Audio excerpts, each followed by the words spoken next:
Well, welcome back to Take Two.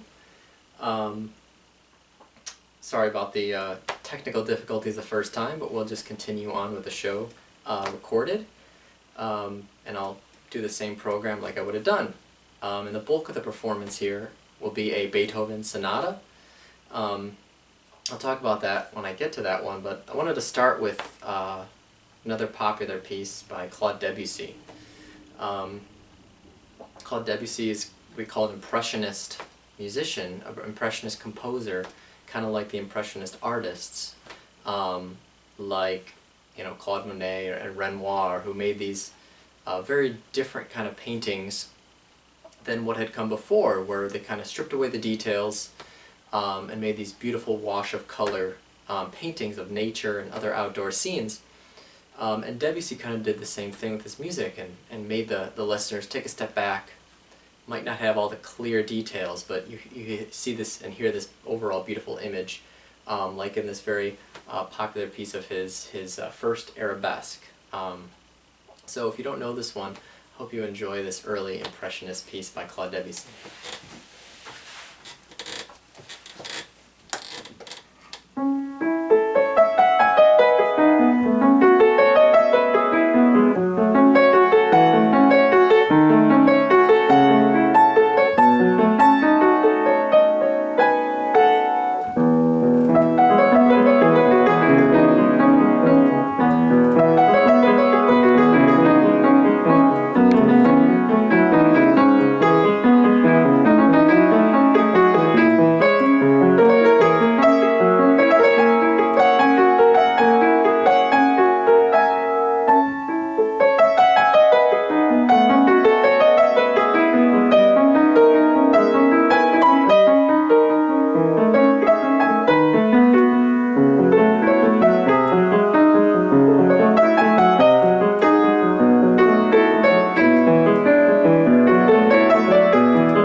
second piece is by Sergei Rachmaninoff from Russia, as you may guess from his name.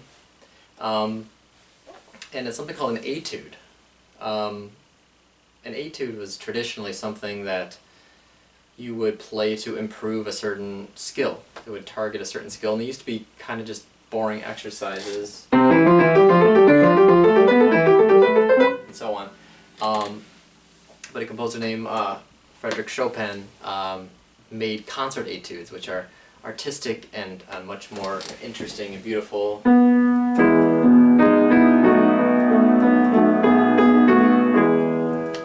But they're still targeting a certain skill and still trying to make some kind of part of your playing better while you play it.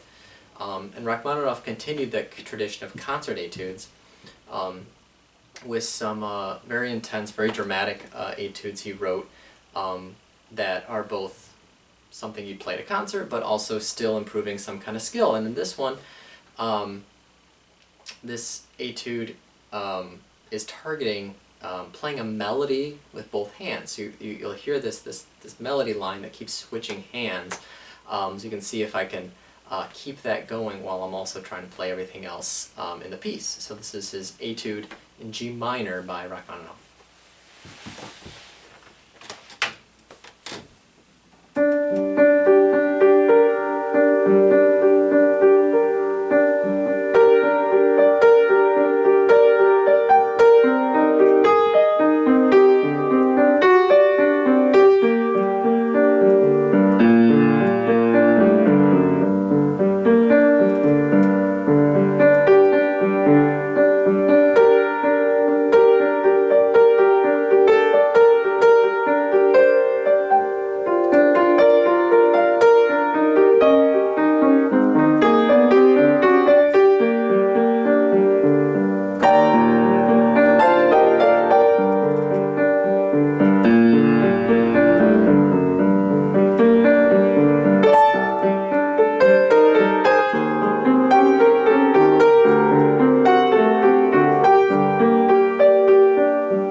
And lastly, I have a sonata by Ludwig van Beethoven. Now, 1770 was the year Beethoven was born, so 2020 makes it 250 years. So it's kind of an important year in the world of music. since it's been 250 years since Beethoven was born. And Beethoven is known for a lot of different kinds of music, but as far as the piano goes, his collection of 32 sonatas are considered one of the greatest things ever to be written for the instrument. And this is right in the middle of his career, this particular sonata I'm playing, right as he's losing his hearing. So mind you, he wrote this while he could barely hear anymore, which is pretty incredible. And this one is only 2 movements, 2 separate parts, unlike the usual 3. There's no slow, quiet movement in the middle. And the first and second movement really are contrasting, very different than each other. The first one never really has any momentum. It starts and stops and starts and stops and is always different. And then the second one is just, it keeps going the whole time, completely perpetual motion of 16th notes without stopping. So hope you notice that kind of contrast between the first and the second movement here of Beethoven's Sonata in F major, Opus 54.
Thank you.